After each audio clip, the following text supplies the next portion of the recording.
Racist cops arrested a black man, only to be shocked when his true identity was revealed. Two police officers stop a man walking in a quiet neighborhood. They accuse him without evidence, mock him, and finally handcuff him, confident they've done their job.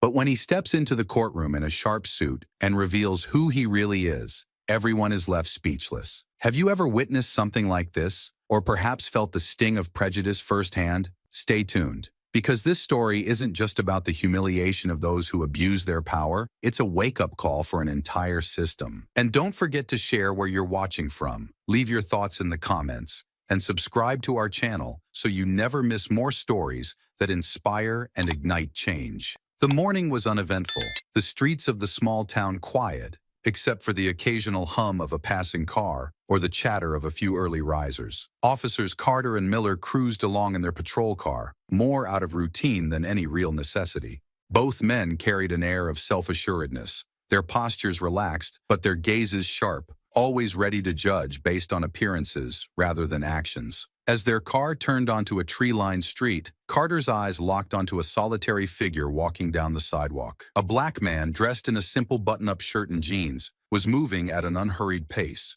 His hands were in his pockets, and he appeared to be minding his own business. Carter leaned forward, narrowing his eyes. "What's he doing here?" Carter muttered, his voice laced with suspicion. Miller glanced up from his clipboard and followed Carter's gaze. "Doesn't look like he belongs," he replied nonchalantly. Without another word, Carter turned the wheel sharply, pulling the patrol car to the curb with a squeal of the tires. Both officers stepped out, their movements deliberate and imposing. Carter adjusted his belt, his hand brushing conspicuously close to his holster. "Hey, stop right there!" Carter barked, his voice cutting through the quiet morning. The man stopped and turned to face them, his expression calm but curious. "Is there a problem, officers?" he asked, his tone measured and polite. Carter didn't answer right away. He sized the man up, stepping closer, his body language aggressive. "What are you doing in this neighborhood?" he demanded. The man raised an eyebrow, his composure unshaken. "I'm walking," he said simply. "Don't get smart with me," Carter snapped,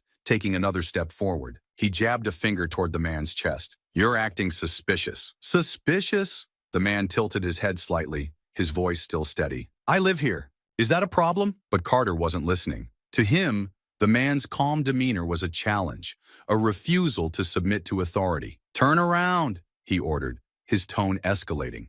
"Put your hands on the wall." "Why?" the man asked, his voice quiet but firm. Carter's eyes narrowed. "Don't make this harder than it needs to be," he growled. Without waiting for compliance, he grabbed the man's arm and pushed him forcefully toward the brick wall of a nearby building. "Hey!" the man exclaimed, stumbling slightly but catching himself. He turned his head, his voice rising just enough to carry a note of indignation.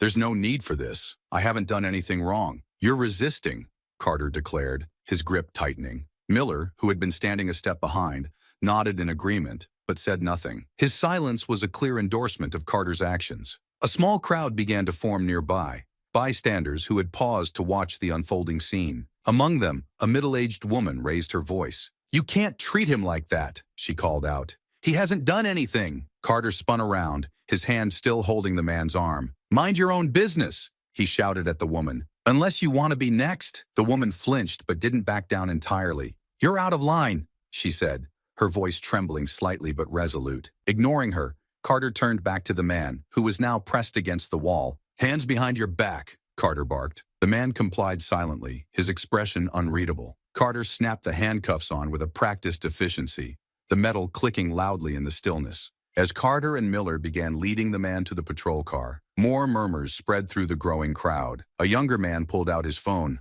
holding it up to record. Carter noticed and stopped in his tracks. "Put that away!" he barked, his voice sharp with anger. The man with the phone hesitated but didn't lower his device. "People need to see this," he said firmly. Carter's face darkened. "One more word and you're under arrest for interfering with police business," he warned. Miller placed a hand on Carter's shoulder, as if to calm him down. "Let's just get this over with," Miller muttered. Together, they pushed the handcuffed man into the back seat of the patrol car. The door slammed shut with a thud that echoed down the street. As they drove off, Carter glanced at Miller. "See? Easy enough. One less troublemaker on the streets," he said, smirking. In the back seat, the man sat silently. He didn't struggle or protest. His calmness was unnerving, almost defiant in its quietness. He met Carter's gaze in the rearview mirror, his eyes steady, unreadable. Got something to say? Carter sneered. The man's lips curved into the faintest hint of a smile. Not yet, he said simply. The patrol car turned a corner and disappeared from sight,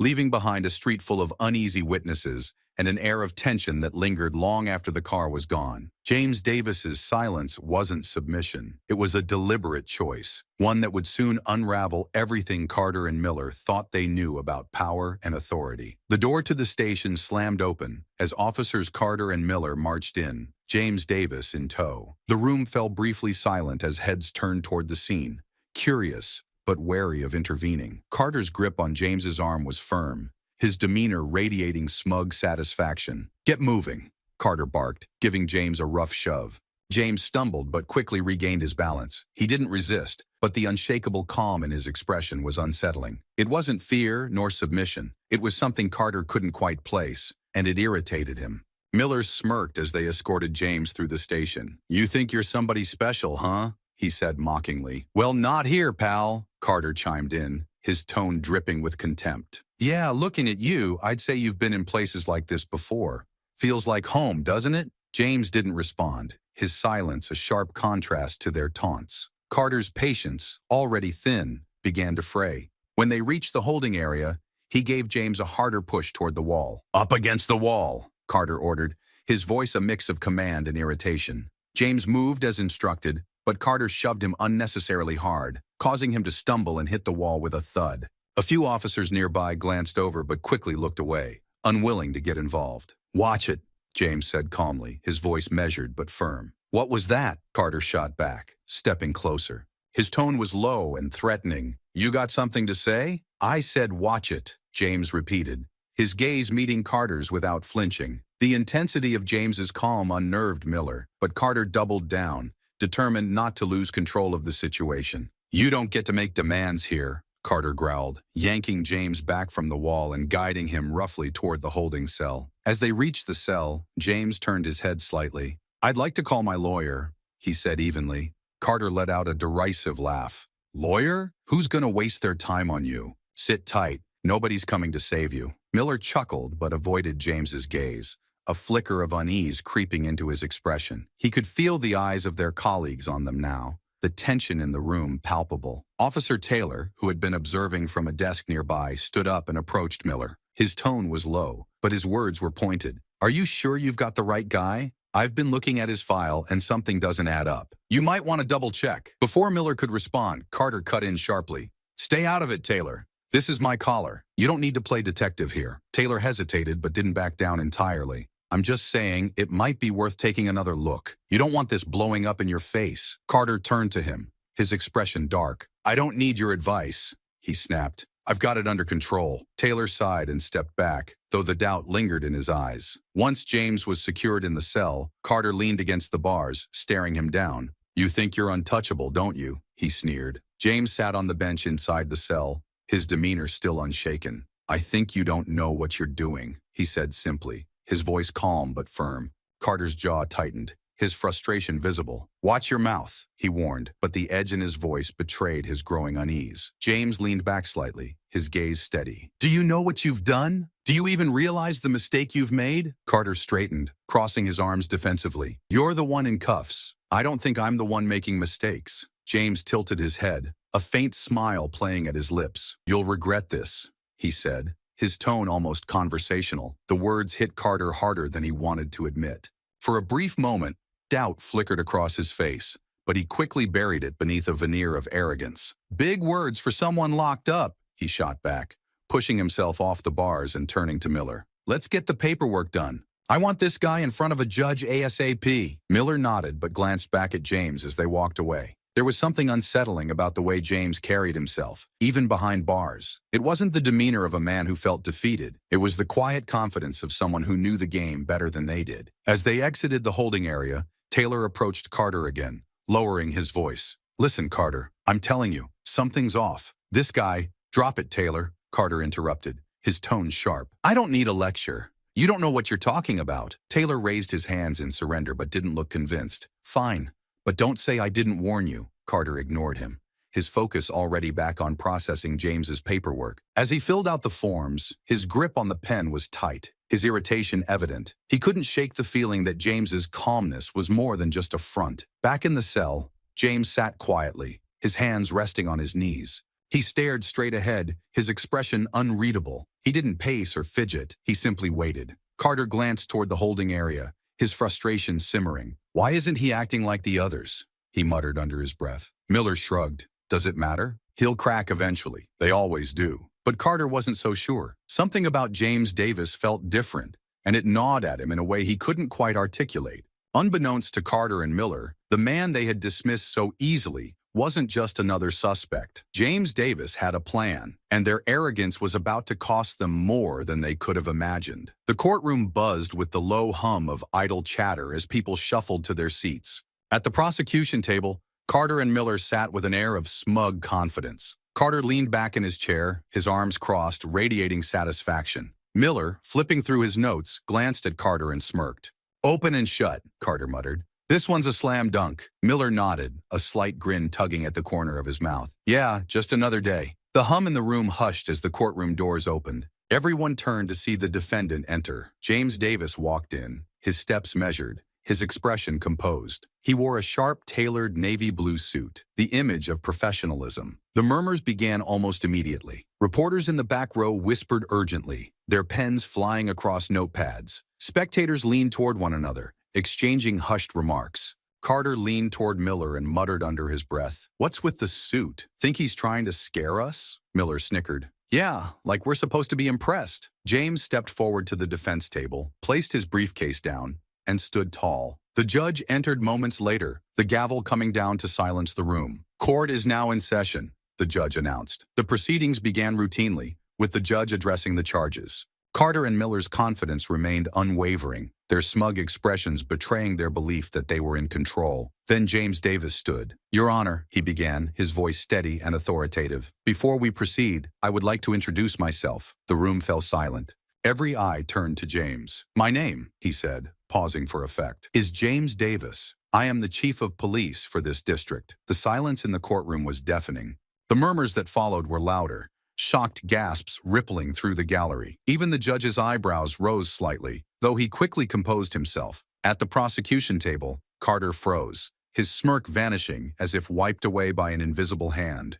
Miller's jaw slackened, his face pale. They exchanged a glance, panic flickering in their eyes. Carter couldn't contain himself. He pushed his chair back abruptly and stood, his voice loud and defensive. "This is some kind of trick," he shouted. "You're trying to set us up." The judge's gavel struck hard, silencing the room. "Officer Carter, control yourself or you will be held in contempt," the judge warned, his tone sharp. Carter's mouth opened as if to protest further, but Miller grabbed his arm, pulling him back into his seat. James remained unflinching. He turned toward Carter and Miller, his gaze calm but piercing. "No trick," he said evenly, "just the truth." Carter clenched his fists under the table, his face a mixture of anger and confusion. Miller whispered hurriedly, "What the hell is going on?" James turned back to the judge. "Your Honor, I intend to demonstrate today not only my innocence, but also the grave misconduct of these two officers." The judge gestured for him to proceed. James stepped forward, his presence commanding the attention of everyone in the room. "These officers," James began, gesturing toward Carter and Miller, "profiled me,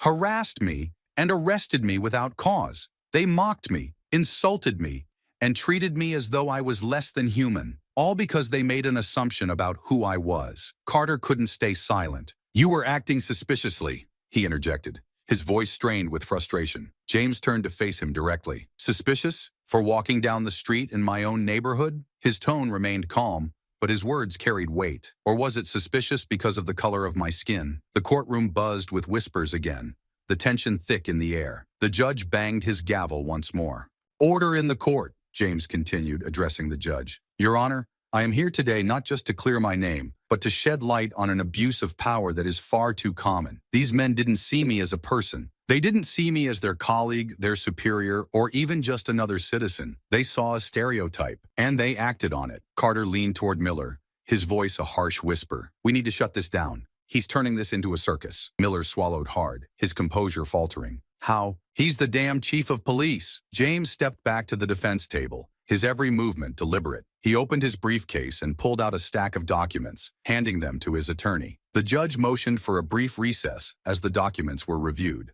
As the courtroom began to stir, Carter and Miller sat frozen, the weight of the situation finally sinking in. Their confidence had crumbled, replaced by a growing sense of dread. "Just stay quiet," Miller muttered under his breath. "We can't make this worse." Carter glared at James across the room, his hands gripping the edge of the table, but no amount of anger could undo what had just happened. For the first time, Carter and Miller weren't in control. The courtroom had shifted in favor of James Davis, and the truth they had tried to suppress was about to come crashing down on them. James Davis stood confidently at the defense table, the weight of the room pressing down on him, but leaving no trace of doubt on his face. The judge nodded, granting him permission to recount the events. The courtroom, already tense, fell into a silence that seemed almost fragile, as though any word might shatter it. "Your Honor," James began, his voice steady, "I'd like to detail what happened the morning these officers decided to arrest me." He turned slightly, addressing both the judge and the audience. "I was walking in my neighborhood, heading to my home, when I noticed a patrol car pull up beside me. The officers exited their vehicle aggressively, shouting at me to stop." James's gaze swept across the room, settling briefly on Carter and Miller. "I complied.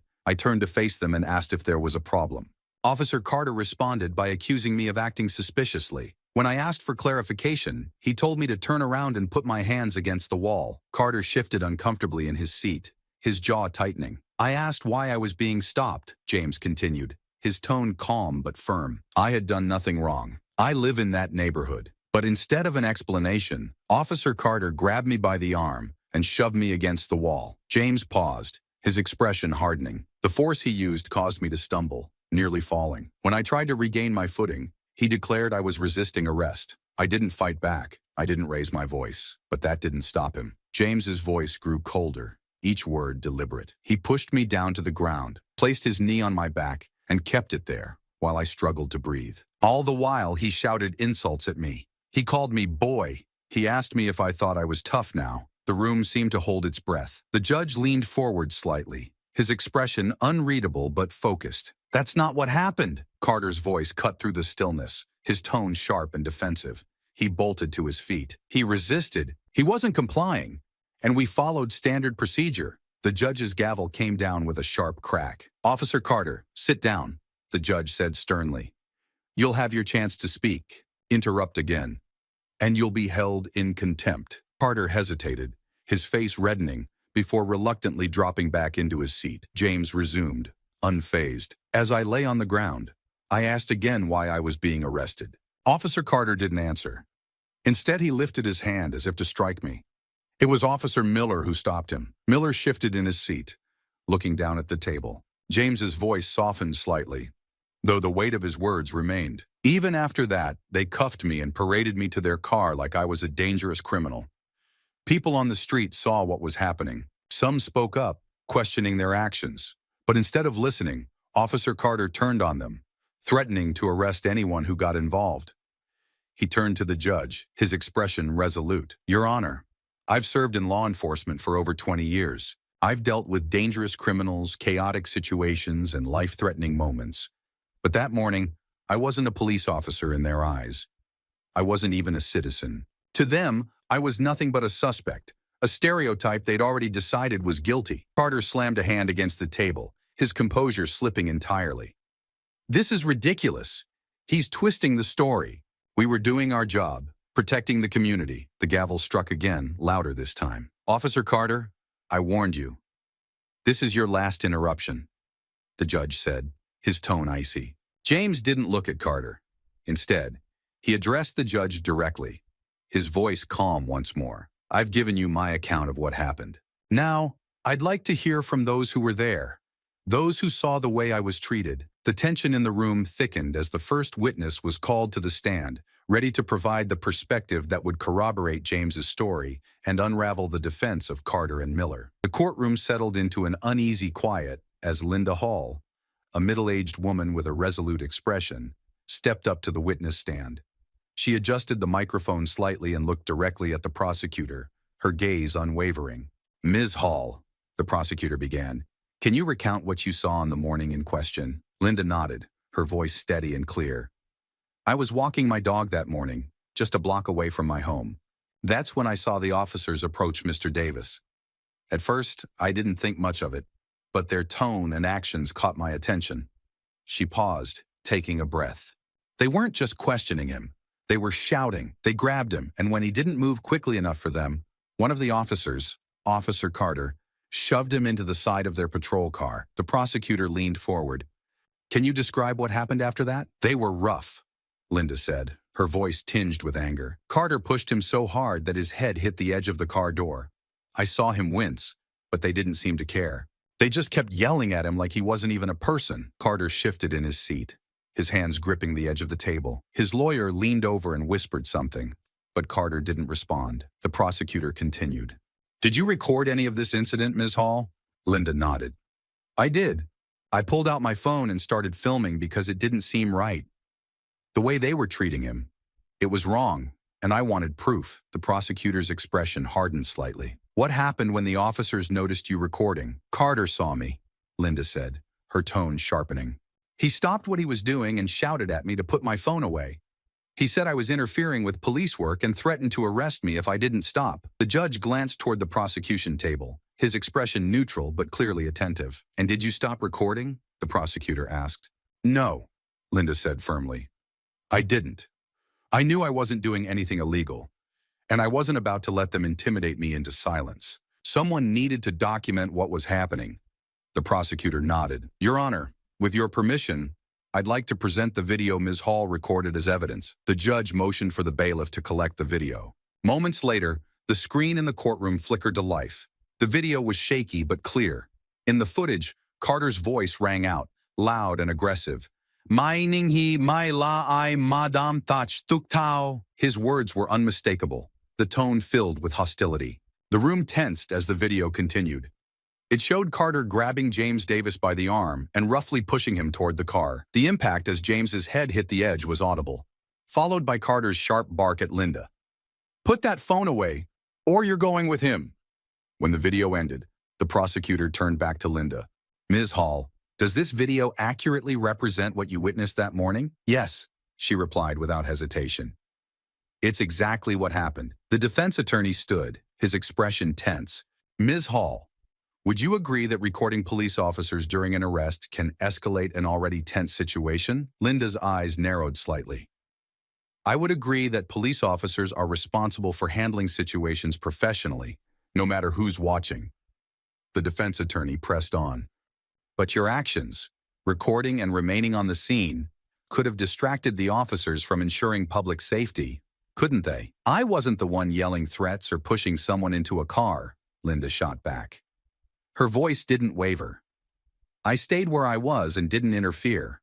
If anything, I was ensuring public safety by holding them accountable. The defense attorney's jaw tightened, but he stepped back, clearly aware that pressing further would only strengthen her credibility. The prosecutor spoke again. Ms. Hall, one final question. Why did you feel it was important to come forward and testify today? Linda took a deep breath before answering. Because what I saw wasn't just about one man being mistreated. It was about power being abused. And if people like me don't speak up, it'll keep happening. Someone has to stand up and say, this isn't right. Her words hung in the air, heavy and undeniable. As Linda left the stand, the prosecution called the next witness. Each testimony would add another layer to the growing case against Carter and Miller, painting an even darker picture of their abuse of authority. The prosecutor called the next witness to the stand. John Carter, a tall, no-nonsense man with a steady demeanor, walked forward. The irony of sharing a last name with Officer Carter wasn't lost on the room, but John's expression showed he wasn't here to joke. After being sworn in, the prosecutor wasted no time. Mr. Carter, could you describe what you saw on the morning in question? John nodded, his voice firm and clear. I was sitting in my car, parked about 30 feet from where it all went down. I saw two officers approach Mr. Davis. Their posture wasn't what you'd expect from officers starting a normal conversation. They were aggressive from the get-go, closing in on him like he'd already done something wrong. The prosecutor gestured for him to continue. What happened next? They started shouting at him, John said, his face tightening. I couldn't hear all of it at first, but the tone was clear. It wasn't questioning. It was accusatory. Then, without warning, one of them grabbed Mr. Davis and pushed him into the wall. Hard. Could you identify which officer that was? The prosecutor asked. Yeah, John said, glancing at the defense table. It was Carter. The other officer, Miller, stood back like he was there to back him up, but he didn't step in to stop anything. The prosecutor pressed further. What did you do at that point? I got out of my car, John replied. I wasn't sure what was happening, but it didn't look right. I called out, asking what was going on. What happened when you called out? Carter turned on me, John said, his tone sharpening. He pulled his gun, pointed it right at me, and yelled, Kut koi jai truak ki mai kung bi bat. The courtroom stirred at John's words. Murmurs rippled through the crowd, the tension rising. Let me be clear, the prosecutor said. You're saying Officer Carter drew his weapon and threatened you for simply asking a question? Exactly, John confirmed. I wasn't armed. I wasn't being aggressive. I just wanted to know why they were treating him that way. But Carter didn't care. His response wasn't to explain or de-escalate. It was to intimidate. The prosecutor stepped closer. And how did you feel in that moment? John's jaw tightened. I felt like I didn't matter, like he wasn't worried about accountability or consequences. It was about control, about showing that he was in charge and no one could question him. The prosecutor let the words sink in before continuing. What happened after that? I stepped back, John admitted. I didn't have much of a choice with a gun pointed at me. But I kept watching. I saw Carter shove Mr. Davis into the patrol car so hard that his head hit the frame. I heard him mocking him, calling him names. And Miller just stood there like it was all routine. Carter's lawyer stood abruptly, cutting in. Objection, Your Honor. The witness is making subjective judgments about my client's intentions. The judge raised a hand. Sustained. Mr. Carter, please limit your testimony to what you observed directly. John nodded, but didn't lose his composure. What I saw was enough. The way they looked at him, the way they talked to him. It wasn't like they were dealing with a person. It was like he was just a problem they wanted to get rid of. The prosecutor paused, letting the tension build before asking the next question. Mr. Carter, in your opinion, was there anything Mr. Davis did that could have justified the officer's actions? Nothing, John said without hesitation. He was calm the entire time. He wasn't yelling, he wasn't resisting. The only thing he did was ask why he was being stopped. And for that, he was treated like a criminal. The defense attorney rose again, his frustration evident. Mr. Carter, you said you were about 30 feet away. Isn't it possible that you misinterpreted what you saw? That there were details you couldn't have observed from that distance? John didn't flinch. I saw enough, he replied firmly. And the video from Ms. Hall backs it up. The defense attorney's mouth tightened, but he pressed on. So you're claiming to know exactly what was going through my client's mind during the interaction? Isn't that a bit presumptuous? I don't need to know what he was thinking, John countered, his voice steady but forceful. I saw what he did, and his actions spoke louder than any words. The prosecutor interjected, steering the testimony back on track. Mr. Carter, one final question. Why did you come forward to testify today? John glanced briefly at James Davis before answering. Because it's the right thing to do. If this is how they treated him in broad daylight, with witnesses around, I can't imagine what happens when no one's watching. People need to know the truth. John Carter's testimony left a chilling impression. It was no longer just about individual actions. It was becoming a damning portrait of systemic abuse. As the next witness prepared to take the stand, Carter and Miller sat frozen, their confidence eroding with every word spoken against them. The tension in the courtroom was thick as the defense's turn came. Officer Carter, visibly frustrated and on edge, was the first to take the stand. He adjusted his tie nervously, but quickly masked his discomfort with an air of defiance. The defense attorney began. Officer Carter, can you explain your actions on the day of the incident? Carter straightened his posture and spoke loudly, almost defensively. We didn't profile anyone. We were doing our jobs. That's what we're trained to do. Respond to suspicious behavior. The prosecutor immediately stood, his tone sharp. Suspicious behavior? What exactly about Mr. Davis's behavior warranted your response? Carter hesitated, his confidence faltering for a split second. He matched the description of a suspect reported in the area, he said, his words hurried. The prosecutor didn't miss a beat. And what was the description, Officer Carter? Carter looked down briefly, then met the prosecutor's gaze. It was A male, black, in the area. He seemed out of place. The prosecutor took a step closer, his voice unwavering. So the description was simply a black male? No other details? No clothing description? No height? No identifying marks? Carter's jaw tightened. That's correct. But we had reason to believe... The prosecutor cut him off. Reason to believe what, officer?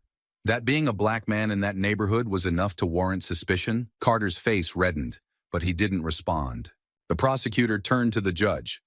No further questions for now. Miller was next.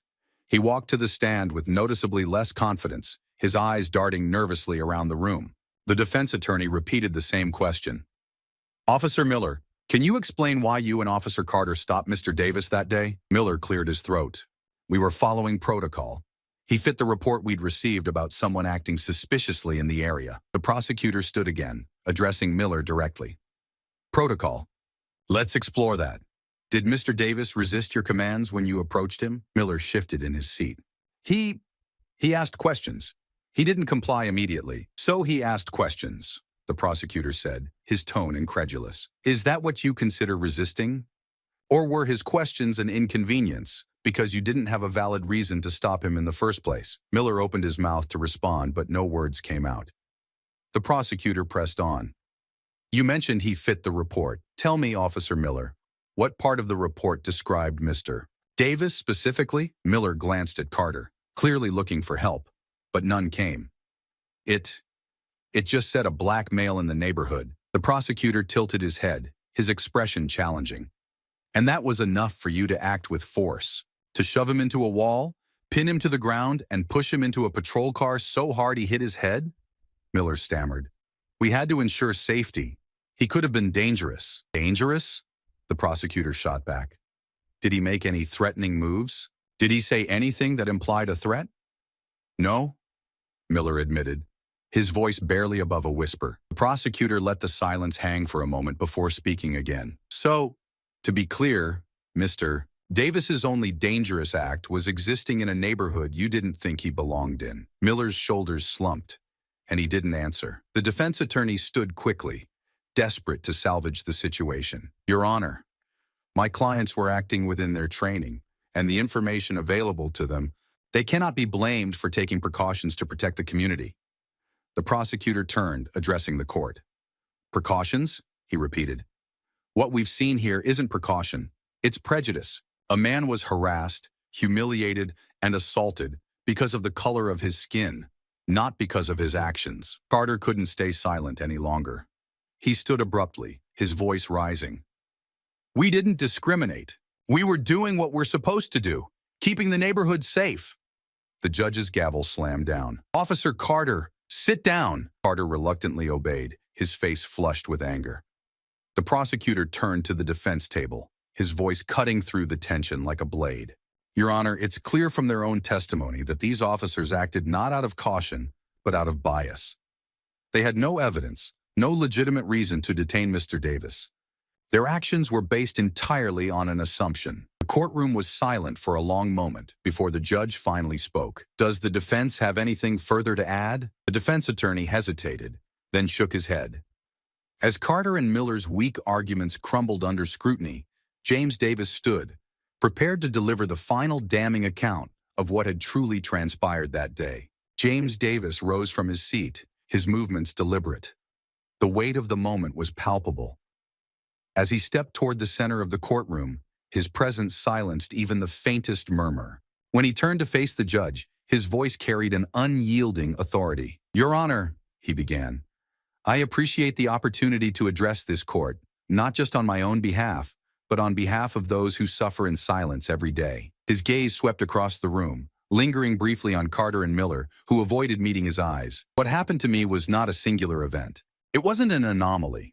It was a manifestation of a deeper problem, a problem that has plagued not just this community, but our entire system. He paused, letting the words sink in before continuing. These officers didn't see me as a person that morning. They didn't see a neighbor, a member of their community, or even a fellow law enforcement officer. They saw what they wanted to see, a threat, a target, someone they could assert power over without question. James turned to the gallery, where members of the public and reporters sat riveted. "I am the chief of police," he said, his voice steady but firm. "I've dedicated over 2 decades of my life to this profession. I've put on the badge every day with pride, with a commitment to protect and serve, not just some people, but all people." He looked back to the judge. "Yet that morning, despite my rank, my years of service, and my unwavering dedication, I wasn't treated as a man. I wasn't treated as someone worthy of basic dignity or respect. Instead, I was reduced to a stereotype. To them, I was guilty before I had even spoken a word." Carter shifted uncomfortably in his seat, but James didn't acknowledge him. Instead, he pressed on, his tone growing sharper. "Your Honor, this isn't just about me. This is about the erosion of trust between law enforcement and the communities we are sworn to protect. When officers abuse their power, they don't just harm the individuals they target, they harm the entire institution. They make it harder for every good officer to do their job, to earn the trust of those we serve."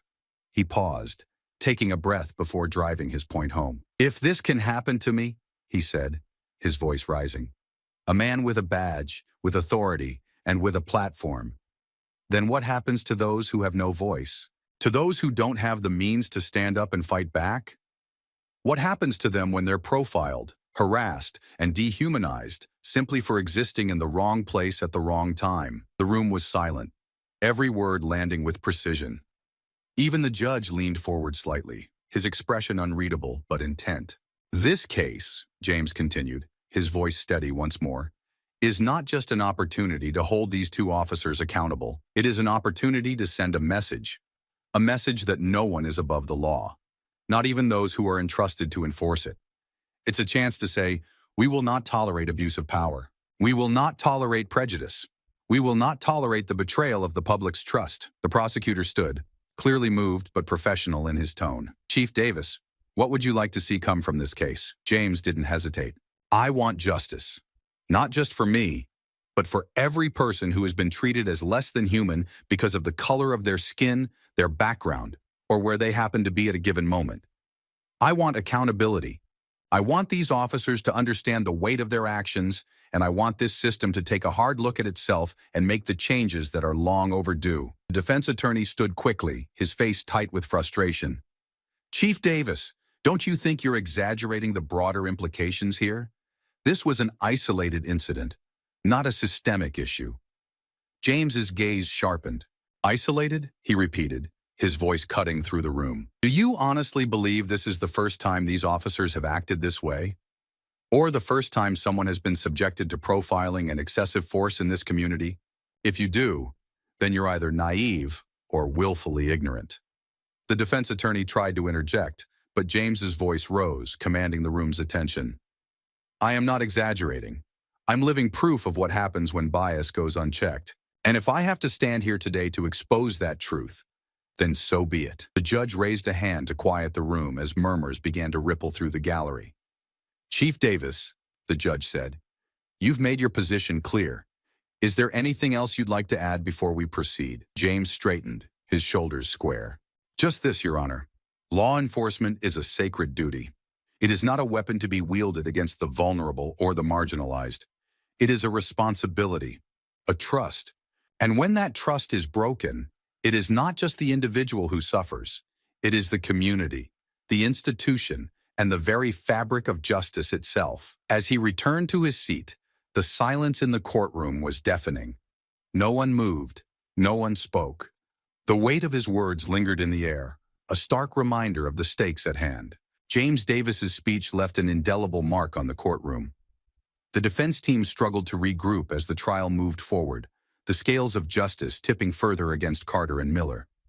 The courtroom was charged with anticipation as the judge re-entered, his expression composed but resolute. He adjusted his glasses, looked briefly over the room, and addressed everyone with a steady, commanding voice. "This has been a trial of significant weight," the judge began, his gaze sweeping from the prosecution to the defense.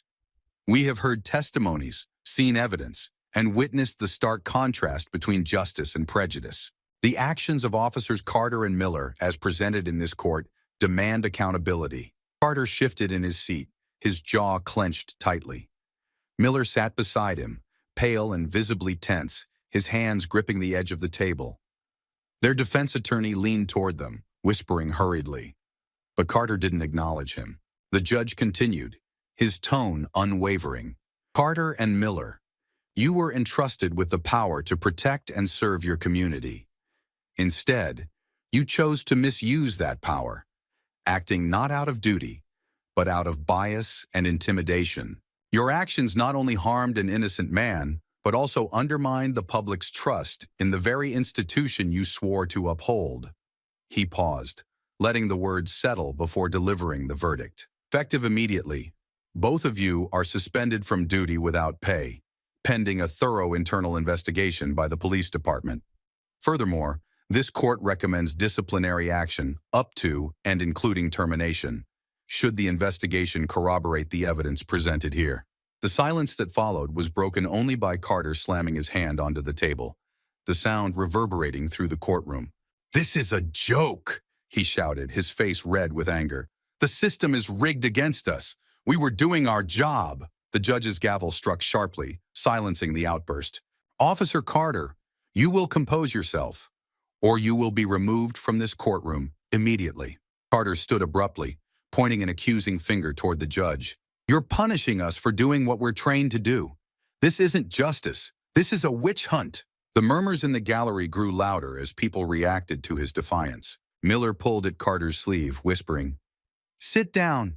You're making it worse." But Carter yanked his arm away, his rage boiling over. Two uniformed officers approached, their presence a silent warning. Carter glared at them but didn't back down.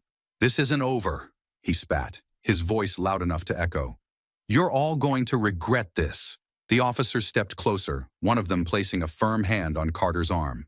"Let's go," he said, his tone professional but firm. Carter resisted for a moment, his chest heaving with fury, but finally allowed himself to be escorted out. As he was led past the gallery, his eyes scanned the room, filled with contempt for everyone watching. The courtroom door slammed shut behind him, leaving a heavy silence in his wake. Miller remained seated, his head bowed. When the judge addressed him, he barely looked up. "Officer Miller, do you have anything to say?" Miller hesitated, his voice weak. "No, Your Honor." The judge nodded and shifted his focus back to the court. "Let this serve as a reminder to all that the law applies equally to everyone. No one is above it, not even those sworn to enforce it. This case is about more than one incident. It's about ensuring that justice is not just a word, but a practice." The prosecutor stood, her tone measured but resolute. "Your Honor, I would like to formally request that this court's findings be forwarded to the relevant oversight committees. This case represents a breach of trust that must be addressed on an institutional level, not just at the individual level." The judge nodded. "Your request is noted and granted. This court will submit its findings to the appropriate bodies for further review." James Davis, seated at the defense table, remained composed, though his eyes reflected the gravity of the moment. When the judge looked his way, there was a moment of silent acknowledgement, a recognition of the courage it took to bring the truth to light. The judge's gavel struck one final time. "This court is adjourned." The courtroom erupted into a mixture of reactions. Some clapped softly, others murmured among themselves. Reporters rushed to the doors, eager to capture the fallout. Miller rose from his seat, his face pale and drawn. He turned to his attorney, who placed a hand on his shoulder and said quietly, "It's over. Let's go." Miller nodded numbly and followed him out, his steps heavy with defeat. Meanwhile, James Davis stood, shaking hands with his attorney and receiving quiet words of encouragement from supporters in the gallery. He didn't celebrate. This wasn't a victory to gloat over. Instead, it was a sobering moment, a step forward in a battle far from over. Though the courtroom verdict brought accountability to Carter and Miller, the implications of the case rippled far beyond those walls, igniting conversations and calls for systemic reform. The fight for justice had only begun. The courtroom verdict spread quickly, becoming a flashpoint for anger and activism. Within hours, social media platforms were flooded with posts about the trial. Videos of Carter's outburst, Linda Hall's recording, and James Davis's powerful testimony went viral. The hashtags, Yakya Justice for All and Police Reform Now, trended nationwide. By the next morning, the courthouse steps were crowded. Protesters held signs that read, No justice, no peace. And end racial profiling. The crowd chanted in unison, their voices echoing through the streets. This isn't just about one man, said a young protester, holding a megaphone. This is about every person who's been profiled, every family that's been torn apart by abuse of power. We demand change! A few feet away, an older woman raised her fist in solidarity. We've been silent for too long. This is our chance to make them listen. The protest wasn't confined to just one city. Similar demonstrations erupted in neighboring towns and major cities across the state. Community leaders joined the movement, organizing marches and rallies. Crowds grew larger, their demands louder. At one rally, Reverend Paul Bryant addressed a group of thousands. This case isn't isolated, he declared. It's a symptom of a system that needs healing. But healing doesn't come without accountability. We need reform, and we need it now. The pressure wasn't just on the local police department. State officials were drawn into the growing firestorm. Human rights organizations seized the moment, releasing statements condemning the officers' actions and calling for widespread changes. The head of a prominent civil rights group, Vanessa Carter, appeared on national television. The James Davis case is a wake-up call, she told the interviewer. We've seen time and time again how unchecked power leads to abuse.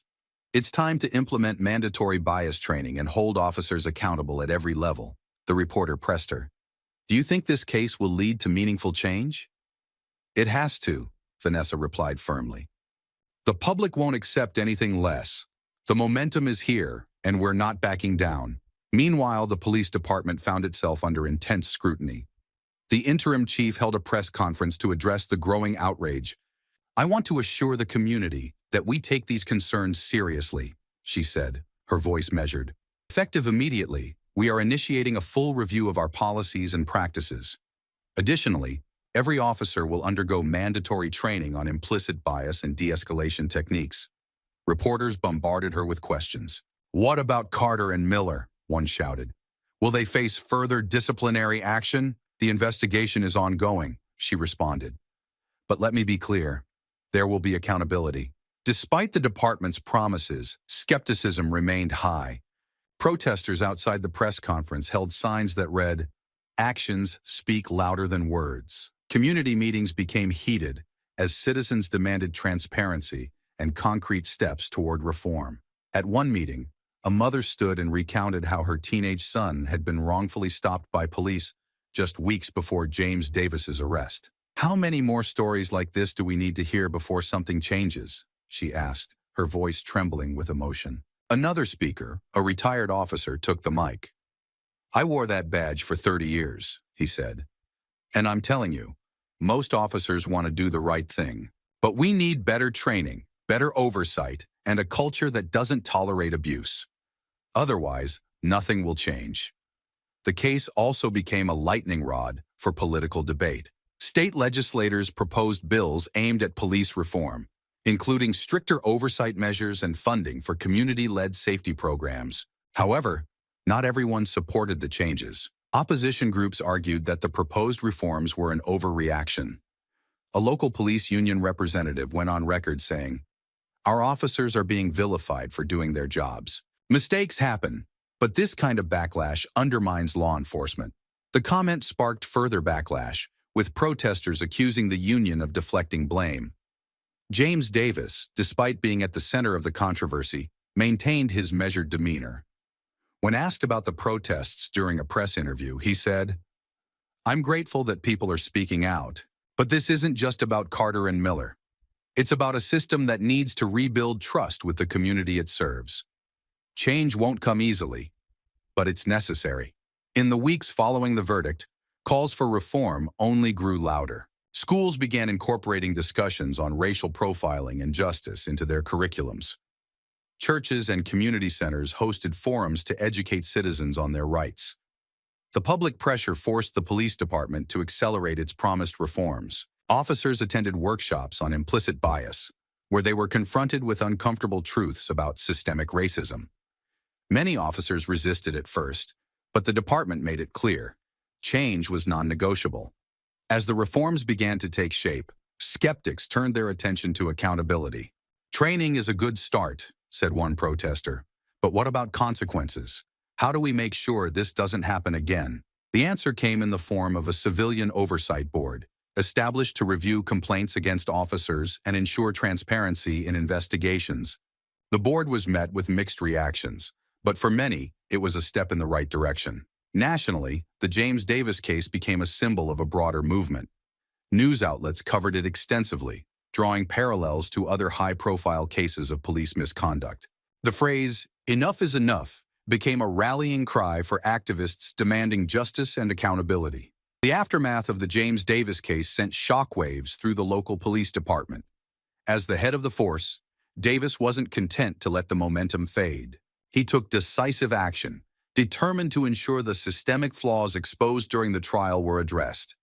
His first move was implementing mandatory training programs for all officers.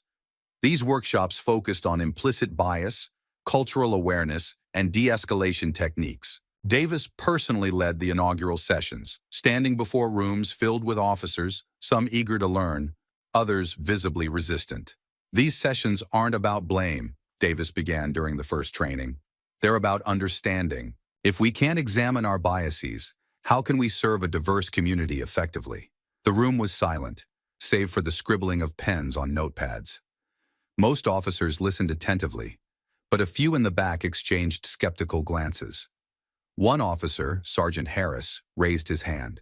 "Chief," he said, his tone measured but firm, "don't you think this is overkill?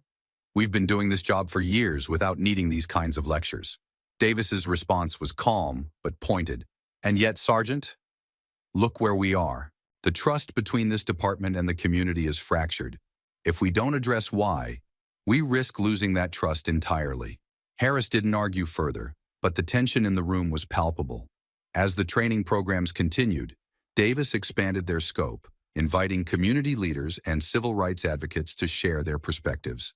These sessions were often raw and emotional, with citizens recounting their experiences of being profiled or mistreated. For some officers, it was an eye-opening experience. For others, it felt like an attack. During one session, a young man stood up and addressed the room. "I grew up here," he said, his voice steady but filled with emotion. "I was taught to fear you.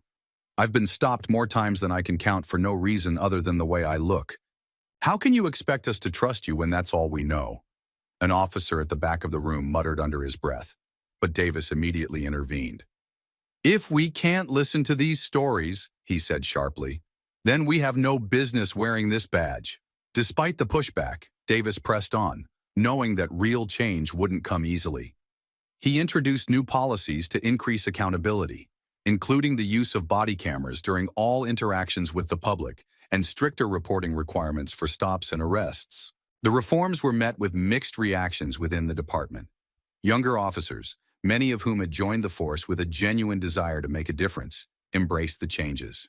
"This is what we need," said Officer Ramirez, a rookie.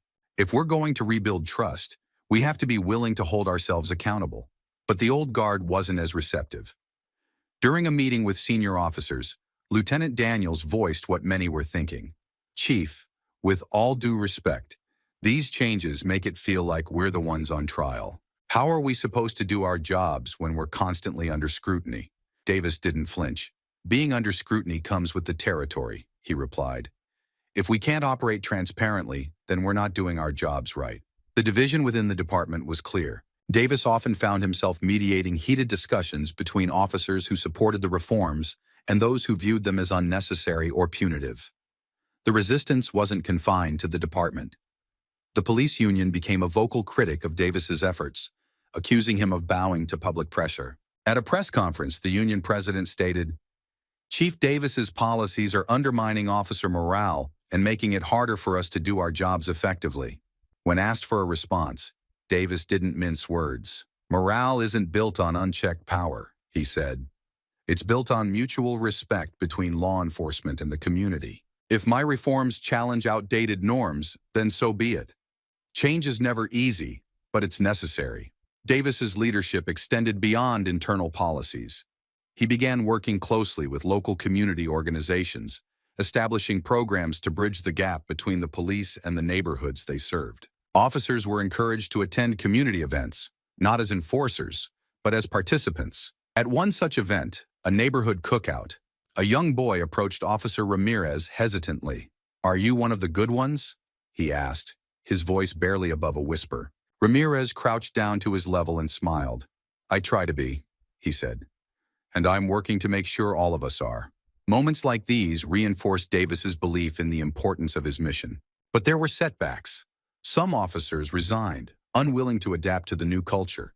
Others undermined the changes, refusing to participate fully in the training programs or finding loopholes in the new policies. Despite the challenges, progress was undeniable. Complaints of misconduct began to decline, and early surveys showed a gradual improvement in community perceptions of the police. Local leaders praised Davis's efforts, and other departments across the state began to take notice. A turning point came when Davis invited an independent oversight committee to review the department's practices. The committee's findings were candid, highlighting areas where significant improvement was still needed. Instead of deflecting the criticism, Davis embraced it. "This isn't about perfection," he said at a press conference. "It's about progress. We're not where we need to be yet, but we're moving in the right direction."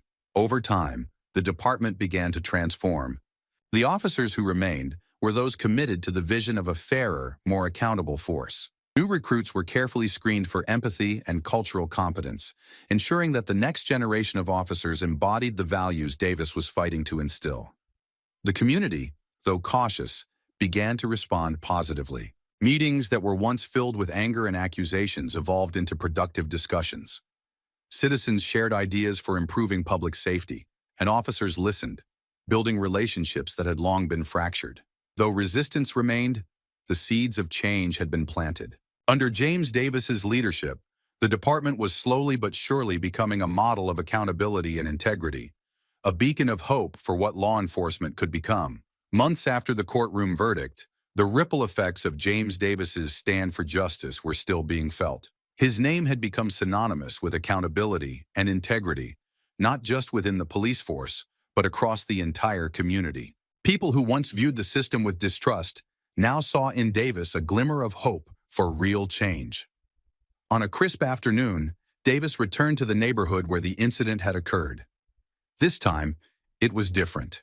The streets weren't filled with fear or suspicion. Instead, families stood on their porches, neighbors waved from windows, and children ran along the sidewalks. As he walked, people came out to greet him. An elderly woman approached, her face lined with years of worry that now softened into a smile. "You did what so many of us were too scared to do," she said, gripping his hand. "You stood up for what's right." Nearby, a teenager called out, "Chief Davis, you're a hero!" Davis smiled but raised a hand gently. "I'm not a hero," he said. "I'm just doing my job the way it should be done." The crowd around him grew, a spontaneous gathering of people eager to express their gratitude. Davis took the time to speak with everyone, listening to their concerns, their hopes, and their stories. One man stepped forward, his voice breaking as he spoke. "I've been stopped more times than I can count, treated like a criminal in my own neighborhood. You've shown us that it doesn't have to be this way. Thank you for fighting for us." Davis placed a hand on the man's shoulder. "The fight isn't over," he said.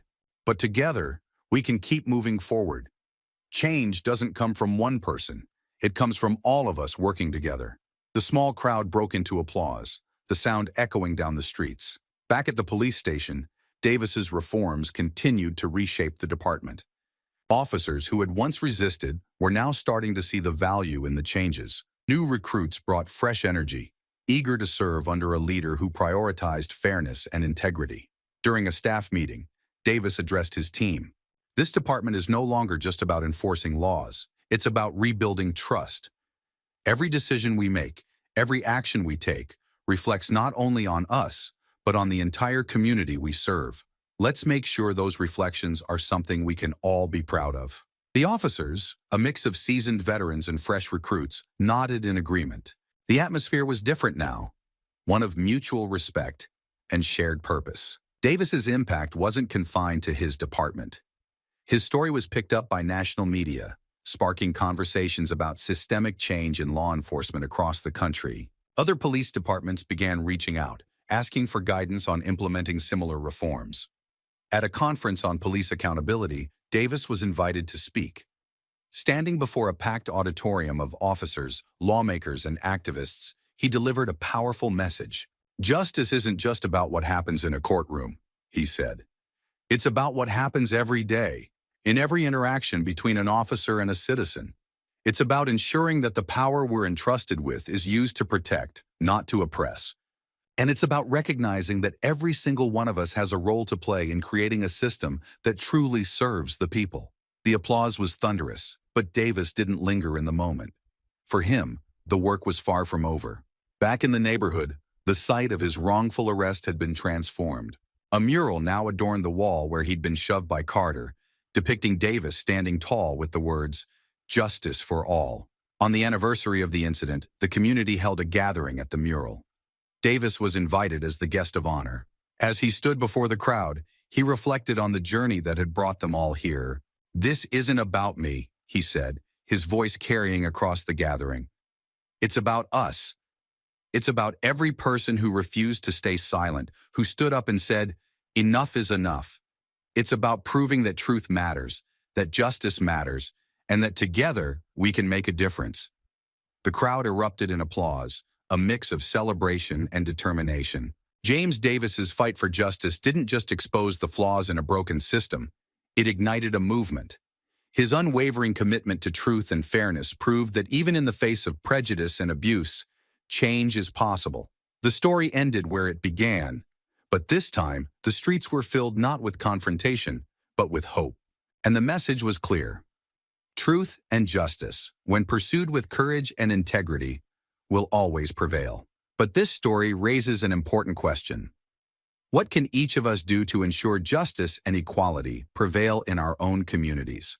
Whether it's speaking up against injustice, supporting reform, or simply starting meaningful conversations, every action counts. If this story inspired you, don't let it stop here. Hit the like button, share this video to spread the message, and subscribe to our channel for more stories that challenge, inform, and inspire. Let's keep the conversation going and continue to fight for a fairer world, together. The sun was barely rising over the tree-lined streets of Oakwood Heights, one of the wealthiest neighborhoods in the city. It was the kind of place where white picket fences, manicured lawns, and luxury cars parked in spacious driveways painted a picture of perfection. For Officer James Cooper, it was also a place where people like Emily Carter didn't belong, or so he thought. Stationed at a routine checkpoint that morning, James adjusted his uniform as a black Tesla rolled up to his squad car. He squinted at the sleek vehicle, its pristine condition irritating him for reasons he didn't quite understand. When the driver lowered her tinted window, James was greeted by the calm, confident gaze of a black woman in her mid-30s, wearing a tailored blazer and subtle gold jewelry. She looked composed, professional, out of place. "Good morning, officer," she greeted, her tone polite but firm. James didn't return the pleasantries. Instead, he leaned slightly into the window, his eyes scanning her interior as if searching for something suspicious. "License and registration," he barked. Emily raised a brow but complied without hesitation. "Of course," she said, reaching for her glove compartment. She moved deliberately, careful to avoid any sudden motions. It wasn't the first time she had been in this position, and she knew how easily things could escalate. As James examined her documents, he took his time, flipping them over as if searching for some irregularity. "What brings you to this area?" he asked, his tone laced with suspicion. Emily hesitated, measuring her words. "I'm on my way to a meeting," she replied evenly. "A meeting," James repeated, his voice dripping with disbelief. He gestured toward the neighborhood behind him. "In Oakwood Heights. A lot of crime happens when people are somewhere they shouldn't be. You don't look like you live around here." Emily blinked, keeping her composure. "Excuse me." "You heard me," James shot back, his hand resting on his holstered weapon as if to emphasize his authority. "What kind of meeting are you really going to? And whose car is this?" Emily inhaled sharply. She wasn't sure if it was anger or exhaustion that hit her harder in that moment, but she chose her words carefully. "This is my car. And the meeting I'm heading to is none of your business." "That was a mistake." James straightened, his jaw tightening. "None of my business," he repeated, his voice rising slightly. Let me tell you something, ma'am. When I see someone driving a car like this, dressed like you, in a neighborhood like this, it is my business." Emily leaned back in her seat, her expression unreadable. "I wasn't aware that professionalism was a crime, officer." James stepped away from her car, circling it slowly like a predator. He peered into the windows, inspected the license plate, and even looked underneath as if expecting to find something incriminating. His actions drew the attention of a few joggers and dog walkers, who slowed their pace to watch. Emily gripped the steering wheel tightly, her knuckles turning white. The humiliation was palpable, and she could feel the eyes of strangers on her, judging her, pitying her. But she refused to give James the satisfaction of reacting. After what felt like an eternity, James returned to her window. "Step out of the car," he ordered. Her eyes widened. "On what grounds?" "I said, step out of the car," he repeated, his tone sharp. Emily stared at him for a moment before complying. She stepped out, her heels clicking against the pavement as she stood tall, refusing to shrink under his scrutiny. James gestured for her to stand by the front of her car, where he began patting her down. "This is completely unnecessary," she said, her voice trembling slightly despite her best efforts to remain calm. "That's not for you to decide," James retorted. As his hands searched her pockets and her belongings, Emily clenched her jaw, biting back every retort that burned on the tip of her tongue. She knew the power dynamics at play here. When James finally stepped back, he tossed her documents onto the hood of her car. "You're clean," he muttered, as if disappointed. Emily took a deep breath, picking up her papers and holding them tightly. She met James's gaze with a steady determination. "For your information, Officer Cooper," she said, her voice clear and unwavering, "I'm on my way to a meeting at the Central Precinct. And if you must know, it's with the Internal Affairs Division." James stiffened. "Internal Affairs?" "That's right," she confirmed, brushing invisible dust off her blazer. "I'm Emily Carter, the new head of the unit. I'm late for my first day, thanks to you."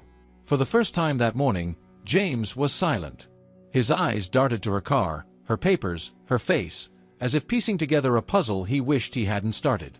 Emily stepped closer, lowering her voice so only he could hear.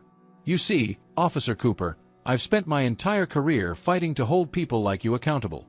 I know exactly what you were doing just now, and I know exactly why you did it. But don't worry," she said, a faint, bitter smile crossing her lips. "You'll be seeing more of me soon." With that, she slid back into her car and drove off, leaving James standing in the middle of the street, his face pale and his heart pounding. He returned to his squad car in a daze, barely registering the voice of his partner, Officer Ryan, who had been watching from a distance. "Hey, you okay?" "Who was that?" Ryan asked, leaning over to peer at James's face. James didn't answer immediately. He was too busy logging into the system, searching for her name. When her profile popped up on the screen, her title stared back at him like a slap in the face. Emily Carter, Head of Internal Affairs. Ryan whistled low. "Well, shit," he muttered. "You just picked the wrong woman to mess with." James swallowed hard, his mind racing. He replayed every word he had said, every action he had taken. The way he had humiliated her, the way he had assumed the worst about her, it was all coming back to haunt him. "She's going to bury me," he whispered, his voice barely audible. Ryan raised an eyebrow. "You think?" James leaned back in his seat, staring blankly out the windshield as the weight of what he'd done began to settle on his shoulders. For the first time in years, the veteran officer felt something he wasn't used to: fear. And for the first time, he wondered if he truly deserved what was coming next. The next morning, James couldn't escape the tightening knot in his stomach. The station was unusually lively, with officers gathered in clusters, talking in hushed tones. Whispers about a new internal affairs head spread like wildfire. No one knew much about Emily Carter yet, but rumors were already flying. "Apparently, she's tough as nails," one officer said to another by the coffee machine.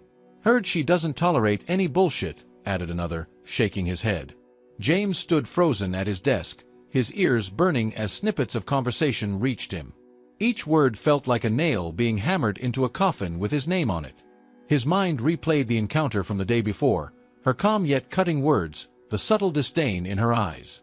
He had been caught completely off guard, and now the fallout was inevitable. "Hey, Cooper." James jolted at the sound of his name. Officer Ryan appeared beside him, holding a steaming mug of coffee. "You look like you've seen a ghost. Still thinking about yesterday?" James didn't answer right away. Instead, he stared blankly at his computer screen, where he had been pretending to review reports. Ryan took a sip of coffee and leaned closer. "Look, man, maybe it won't be so bad. She doesn't seem like the vindictive type. Just apologize, play it cool. She might cut you some slack." James let out a bitter laugh. "Cut me some slack? Ryan, I humiliated her. In front of half the neighborhood, no less. And now she's my boss. You think she's just going to forget about that?" Ryan shrugged. "I mean, technically, she can't target you just because of that. She has to follow procedure." "Procedure?" James muttered, shaking his head.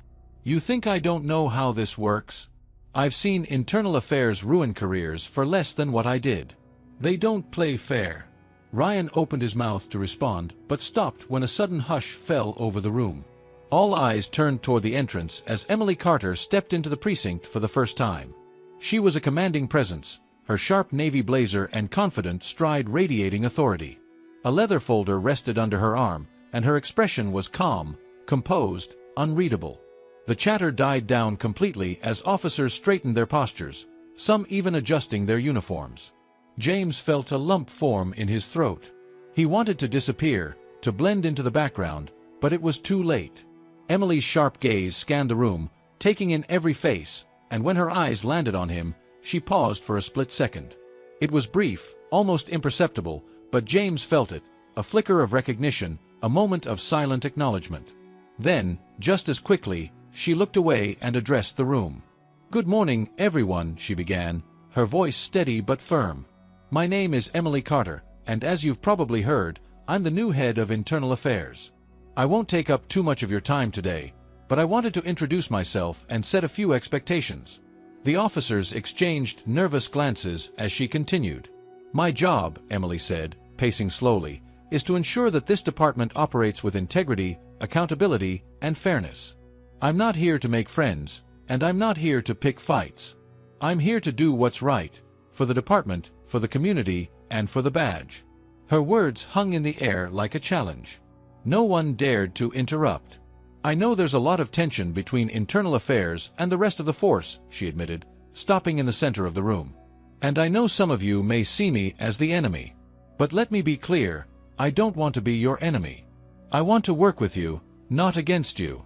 However," her gaze swept across the room, landing briefly on James again before moving on. "If you step out of line, if you abuse your power, if you think you're above the law, you'll find out very quickly that I'm not someone to mess with." James's palms began to sweat. Her words weren't directed at him specifically, but he felt every syllable like a dagger to the chest. "Any questions?" Emily asked, raising an eyebrow. Silence. No one dared to speak. "Good," she said, her tone lightening slightly. "I look forward to working with all of you. My office is upstairs if you need to reach me." With that, she turned and walked toward the stairs, her heels clicking against the tiled floor. As soon as she was out of sight, the room erupted into whispered conversations. James slumped back in his chair, his heart pounding. He knew it was only a matter of time before she called him in. And sure enough, not 10 minutes later, an email notification popped up on his screen. Subject: Meeting Request. From Emily Carter. To James Cooper. Time: 3 p.m. Location: Internal Affairs Office. James stared at the message, his stomach sinking. Ryan leaned over his shoulder, whistling softly when he saw the email. 3 o'clock, huh? Ryan said. "Guess she didn't waste any time." James groaned, running a hand through his hair. "What the hell am I supposed to say to her?" Ryan shrugged. "Be honest. Own up to it. You screwed up, man, but maybe she'll respect you more if you admit it." James wasn't so sure. At 3 o'clock sharp, James knocked on the door to Emily's office. "Come in," came her voice from the other side. He stepped inside, his pulse racing. Emily was seated behind a sleek wooden desk, her leather folder open in front of her. She didn't look up right away, instead finishing a note she was writing. "Officer Cooper," she said finally, gesturing for him to sit. He obeyed, his mouth dry. Emily leaned back in her chair, folding her hands in her lap. For a moment, she simply studied him, her expression unreadable. James squirmed under her gaze, resisting the urge to speak first. "Do you know why you're here?" she asked finally. "Yes, ma'am," James said, his voice tight. Emily raised an eyebrow. "Do you?" James hesitated. "It's about yesterday. At the checkpoint." "Correct," Emily said. She opened her folder and slid a piece of paper across the desk toward him. "This is your incident report. I want you to read it out loud." James's stomach twisted. "Out loud?" "Yes," she said, her tone leaving no room for argument. He picked up the report, his hands trembling slightly, and began to read. "Stopped a black female driver in Oakwood Heights. Vehicle was a Tesla Model S. Driver appeared out of place." He trailed off, unable to continue. "Go on," Emily prompted. James swallowed hard and kept reading. The words felt like poison in his mouth, every assumption, every baseless accusation, every word dripping with bias. When he finished, he looked up at her, his face flushed with shame. Emily leaned forward, her eyes locking onto his. "Do you know what this reads like, Officer Cooper?" James shook his head, unable to speak. "It reads like prejudice," she said bluntly. "It reads like someone who judges people based on their appearance rather than their actions. Do you understand the implications of that?" "Yes, ma'am," he whispered. Emily stared at him for a long moment before nodding. "Good. Because this isn't just about me, Officer Cooper. It's about every person you've ever stopped, every life you've affected, every decision you've made while wearing that badge." James felt the weight of her words settle over him like a storm cloud. "This isn't over," Emily said, closing her folder. "You'll hear from me soon." And just like that, the meeting was over. James sat in the break room of the precinct, staring blankly at the untouched sandwich in front of him. The usually bustling space felt suffocating, the voices of his colleagues reduced to a dull hum in the background. His mind was elsewhere, on Emily Carter, the meeting, and the storm brewing around him. The precinct was alive with speculation about her. Officers treaded carefully, their usual camaraderie replaced by whispered conversations behind closed doors. James couldn't escape the feeling that every glance thrown his way carried a hint of judgment, a silent acknowledgement of his mistakes. "Hey, Cooper," Ryan's voice broke through the fog. He slid into the chair across from him, his tone lower than usual. "You look like hell." James didn't respond. He picked at the corner of the sandwich wrapper, avoiding Ryan's gaze. "Look, I get it," Ryan said, leaning forward. "She's coming down hard, but maybe this is your chance to—" "To what?" James snapped, finally looking up. "Redeem myself? Convince her I'm not a racist asshole? What am I supposed to do, Ryan? Rewrite the past?" Ryan sighed. "You screwed up. We've all screwed up. But sitting here wallowing in self-pity isn't going to help. You're going to have to face her again, and when you do, you'd better figure out how to own up to it."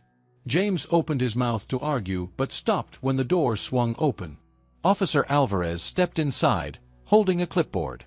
"Cooper," she called out, her tone curt. "You're needed upstairs." "No." James felt his stomach drop. Ryan gave him a sympathetic look, but James ignored it. He pushed himself to his feet, his legs heavier than usual, and followed Alvarez out the door. Emily's office felt colder today, the fluorescent lights casting a harsh glare over the spotless desk and the neatly organized folders. James stood stiffly in front of her, his hands clasped behind his back like a cadet awaiting discipline. Emily was reading through a report, her pen moving steadily as she made notes in the margins. She didn't acknowledge James's presence right away, forcing him to stand there in silence, his anxiety mounting with each passing second. Finally, she set the report down and looked up at him. Her expression was neutral, but her eyes carried a sharpness that made James feel like she could see straight through him. "Officer Cooper," she began, folding her hands on the desk. "I assume you're aware of why you're here." "Yes, ma'am," James replied, his voice steady despite the unease gnawing at his insides. Emily tilted her head slightly. "Are you?" James hesitated. "Because of my conduct during the traffic stop," he said, carefully choosing his words. Emily nodded slowly. That's part of it, she said. But it's not just about the traffic stop, Officer Cooper. It's about a pattern of behavior, a pattern that's reflected in your record. James felt a prickle of dread crawl up his spine. My record. Emily opened a folder and slid a document across the desk. I've reviewed your history. Do you know how many complaints of racial bias have been filed against you in the past 5 years? James's throat went dry. He glanced at the document but couldn't bring himself to read it. 7, Emily said, answering the question for him. 7 complaints.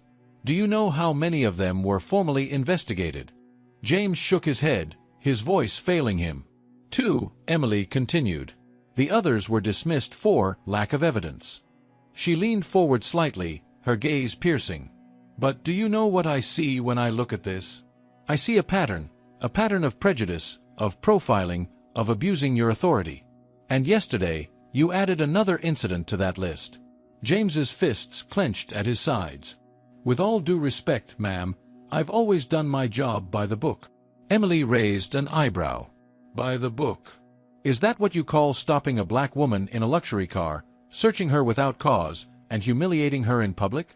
Is that what you call good policing? James opened his mouth to respond but faltered. He had no defense. Emily leaned back in her chair, letting the silence hang in the air for a moment before speaking again. Do you know why I joined Internal Affairs, Officer Cooper? James shook his head, unsure where she was going with this. I have a younger brother, she said, her tone softening slightly.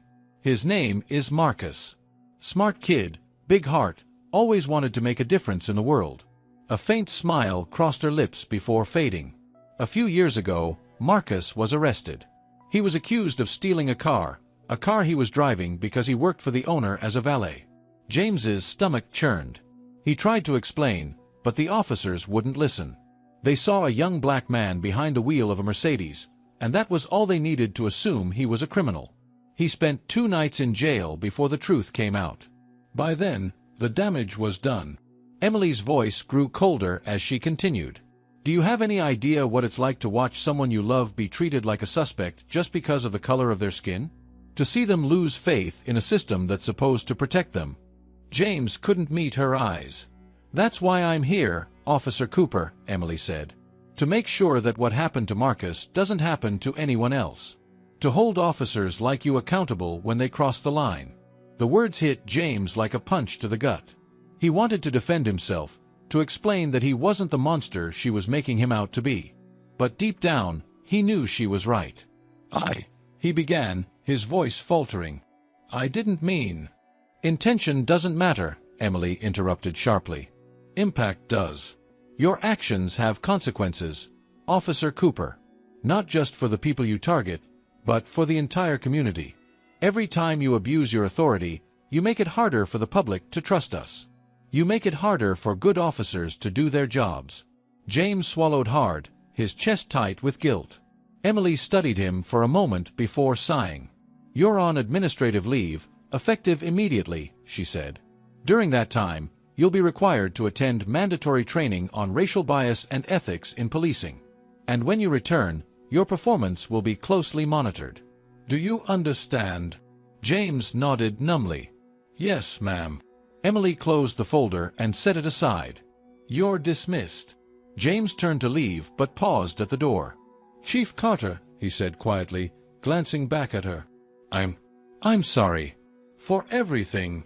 Emily didn't respond right away. When she finally spoke, her voice was calm but firm. Don't apologize to me, Officer Cooper. Apologize to the people you've wronged. And then do better. James nodded and left the office, the weight of her words following him out the door. James hadn't felt this out of place in years. He sat stiffly in a small windowless room on the 2nd floor of the city's police academy, surrounded by a half-dozen other officers. The chairs were uncomfortable, the fluorescent lights buzzed faintly, and the air carried the stale scent of old coffee. The trainer, a middle-aged man with a calm demeanor and a badge identifying him as a consultant from a national policing reform organization, stood at the front of the room. He held a marker in his hand, writing the words "implicit bias" in large letters on a whiteboard. James's jaw tightened as he read the words. This was day 1 of his mandatory training, a series of sessions focused on ethics, bias, and community policing. It was the first step in what Emily Carter had called his path to accountability. James shifted uncomfortably in his seat. He felt like he didn't belong here, like the others were staring at him, judging him. The truth was, he had barely slept since his meeting with Emily. Her words haunted him, cutting deeper than he expected. He thought about her brother, Marcus, and the pain in her voice when she described what had happened to him. For the first time in a long time, James felt something he couldn't quite name. Shame, maybe. "All right," the trainer said, his voice calm but firm. "Let's start with a simple question. What comes to mind when you hear the word bias?" Silence filled the room. The officers exchanged uneasy glances, none of them wanting to speak first. James crossed his arms over his chest, staring down at the table in front of him. Finally, a younger officer spoke up. "I guess it's when you judge someone unfairly?" "That's a good start," the trainer replied, nodding. He wrote the word judgment under implicit bias on the whiteboard. Bias is about how we see the world, how we interpret people and situations. It's not always conscious, but it influences our decisions in ways we don't realize. He turned to face the group, his gaze steady. "Now, let's get uncomfortable. Who here has made an assumption about someone based on their appearance, their race, or where they're from?" The question hung in the air like a challenge. No one moved. James felt his chest tighten. His instinct was to look away, to deny, to defend himself. But the memory of Emily's face, her calm yet cutting words, stopped him. Slowly, reluctantly, he raised his hand. The trainer nodded approvingly. "Thank you for your honesty, Officer Cooper." A few others raised their hands after him, though most kept their arms firmly at their sides. "Now," the trainer continued, "think about the impact of those assumptions. How did they affect the person you were dealing with? How did they affect your ability to do your job fairly and effectively?" James's mind raced. He thought about all the times he had stopped someone because they didn't look like they belonged. The young man he pulled over for driving an old car in a wealthy neighborhood. The woman he frisked outside a convenience store because she looked nervous. And, of course, Emily Carter. He swallowed hard, the weight of those moments pressing down on him. He had always justified his actions as just doing the job, but now he wasn't so sure. Over the next few days, James found himself forced to confront truths he had spent years avoiding. The training sessions were grueling, not because of the content itself, but because of what they forced him to acknowledge about himself. One exercise hit particularly hard. The trainer handed out a series of photos, people of different races, ages, and appearances, and asked the officers to write down their first impressions. James stared at the photo in front of him, a black teenager in a hoodie, headphones around his neck, his hands shoved in his pockets. His first thought came immediately, unbidden, trouble. He frowned, ashamed of how automatic the judgment was. When the trainer asked the group to share their answers, James hesitated. But when his turn came, he forced himself to be honest. "I wrote trouble," he admitted, his voice low. The trainer nodded, not judgmental but thoughtful. "Thank you for your honesty, Officer Cooper. Now let me ask you this. What in that photo tells you this person is trouble?" James stared at the image, his mind blank. I don't know," he admitted. "Exactly," the trainer said. "That assumption doesn't come from the photo. It comes from you. From the stereotypes and biases you've internalized over the years. That's what we're here to work on." The words hit James like a punch to the gut. He realized, maybe for the first time, just how deeply those biases ran, and how they had shaped his actions as a police officer. Outside of the training sessions, James's leave gave him plenty of time to think and to reflect on his career. For years, he had prided himself on being a tough but fair cop, someone who got the job done no matter what. But now, he wasn't so sure. One evening, as he sat alone in his small apartment, he opened his laptop and began typing. The words came slowly at first, halting and uncertain, but soon they poured out of him like a confession. "Dear Chief Carter, I don't know if you'll read this, but I need to say it anyway. I owe you an apology, not just for the way I treated you, but for everything that moment represents. For years, I told myself that I was just doing my job, that my actions were about keeping the city safe. But the truth is, I let my biases guide me. I judged people without even realizing it, and I justified it as good policing. I see now how wrong I was. You were right. My actions have consequences. Not just for the people I've hurt, but for the trust between the police and the community. I can't undo the harm I've caused, but I want you to know that I'm trying to change. The training has been eye-opening, to say the least. It's forced me to confront parts of myself that I didn't want to see. But I'm grateful for it. And I'm grateful to you for holding me accountable, even when it would have been easier to write me off as a lost cause. I don't expect forgiveness. I don't deserve it. But I want you to know that I'm committed to doing better, not just for myself, but for the people I serve. Thank you for giving me the chance to change. Sincerely, James Cooper. James stared at the screen for a long time before hitting send. He didn't know if Emily would respond, or if she even cared. But for the first time, he felt like he was taking a step in the right direction. James stood in front of the community center, his hands stuffed deep in his jacket pockets. The building buzzed with activity. Families arriving for workshops, children laughing as they chased each other across the courtyard, volunteers unpacking crates of food for distribution. It wasn't a place James ever imagined himself visiting, let alone entering. But here he was, 6 weeks into his mandatory leave, attending yet another bias training session. He had attended every session so far, each one more uncomfortable than the last. The trainers didn't pull punches.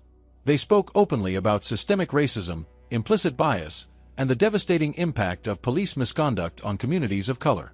James had never been forced to confront his beliefs and behaviors so directly, and it was like staring into a mirror he barely recognized. As he stepped inside, James scanned the room, spotting familiar faces among the officers in attendance. Most of them sat with their arms crossed, their expressions guarded. James understood the resistance. He'd felt it too in the beginning. But something had shifted in him over the past few weeks. The first time James had to sit down and listen to community members share their stories, he'd felt defensive, like every word was a personal attack. But as the days went on, those stories began to sink in. A teenage boy falsely accused of shoplifting because he fit the description. A mother who taught her son to keep his hands visible and his voice low if he was ever stopped by the police. A man who spent 3 years in prison for a crime he didn't commit. These were the people James had spent years dismissing as the problem. Now, he couldn't stop hearing their voices, couldn't stop seeing their faces. 2 weeks later, James returned to work. His reinstatement was conditional, his record would be monitored, and any misstep could result in immediate termination. But what weighed on him more than the scrutiny of his supervisors was the change in how his colleagues looked at him. Ryan, his closest friend on the force, seemed unsure of how to approach him. Other officers treated him with a mixture of pity and wariness, as if he were a ticking time bomb. And then there were those who openly resented him, muttering under their breath about caving to the woke agenda whenever he walked by. James didn't argue with them. He didn't have the energy. Instead, he focused on the work, real work. He started volunteering for community outreach programs, something he never would have considered before. He sat down with local leaders, listening to their concerns and asking what the department could do better. He even joined a mentorship program for at-risk youth, spending his weekends coaching basketball and helping kids with their homework. At first, his involvement was met with skepticism. Parents, teachers, and even some of the kids didn't trust him. But over time, as they saw him show up consistently, without a badge, without an agenda, some of those walls began to come down. It was during one of these community events that James saw Emily again. She arrived unannounced, dressed in casual slacks and a simple blouse, blending in with the crowd. James was helping a group of kids organize a book drive when he spotted her standing near the entrance, talking to one of the event coordinators. For a moment, he froze. He hadn't spoken to Emily since their last meeting in her office. He'd thought about writing to her, maybe requesting another conversation, but every time he picked up the pen, he hesitated. What could he possibly say that wouldn't sound hollow? Emily noticed him before he could slip away. She made her way over, her expression neutral but not unkind. "Officer Cooper," she greeted, her tone professional. "Chief Carter," he replied, straightening his posture. She glanced at the group of kids behind him, who were busy stacking books into neat piles. "Looks like you've been keeping busy." "Yes, ma'am," James said, clearing his throat. "It's part of the mentorship program. We help organize events like this on weekends." Emily nodded, her eyes scanning the room. It's good work. Necessary work. James shifted uncomfortably, unsure of what to say next. Finally, he decided to address the weight that had been pressing on him for weeks. "Chief Carter," he began, his voice hesitant. I've been meaning to thank you. For everything. For holding me accountable. For giving me a chance to change." Emily looked at him, her expression softening slightly. "Change doesn't come easy, Officer Cooper. It takes effort, humility, and a willingness to listen. You've taken the first steps, but the work doesn't end here." "I know," James said quickly. "And I'm not trying to act like I've suddenly fixed everything. But I want you to know that I'm trying. I'm trying to be better." Emily studied him for a long moment, as if weighing the sincerity of his words. Finally, she nodded. "Good. Because this isn't just about you, Officer Cooper. It's about the community you serve, the people who look to you for protection. They deserve better, and so do the good officers who take their oath seriously." James nodded, feeling the truth of her words settle in his chest. As Emily turned to leave, he called out to her. "Chief Carter." She paused, looking back at him. "I just want to say, I'm sorry. For what I did. For how I treated you. I know I can't undo it, but I want you to know that I regret it." Emily's gaze softened, a faint smile tugging at the corners of her mouth. "Regret is a start, Officer Cooper. But action is what makes the difference. Keep doing the work, and maybe one day, we won't need conversations like this anymore." James watched as she walked away, her words lingering in his mind. Months later, James stood at the edge of a packed auditorium, watching as Emily took the stage to speak at a community policing forum. She was poised, confident, and passionate as she addressed the crowd, her words carrying a sense of hope that felt infectious. James listened intently, her speech reminding him of how much his perspective had shifted. He still had a long way to go, but he no longer saw the world in the black-and-white terms that had defined his earlier years on the force. As the event ended, James left quietly, unnoticed by the crowd. He didn't need recognition for his progress, nor was he looking for it. What mattered to him now was the work, the slow, difficult, but necessary work of rebuilding trust, one step at a time. Emily's words echoed in his mind as he walked to his car. Keep doing the work. And for the first time in years, James believed he was finally on the right path.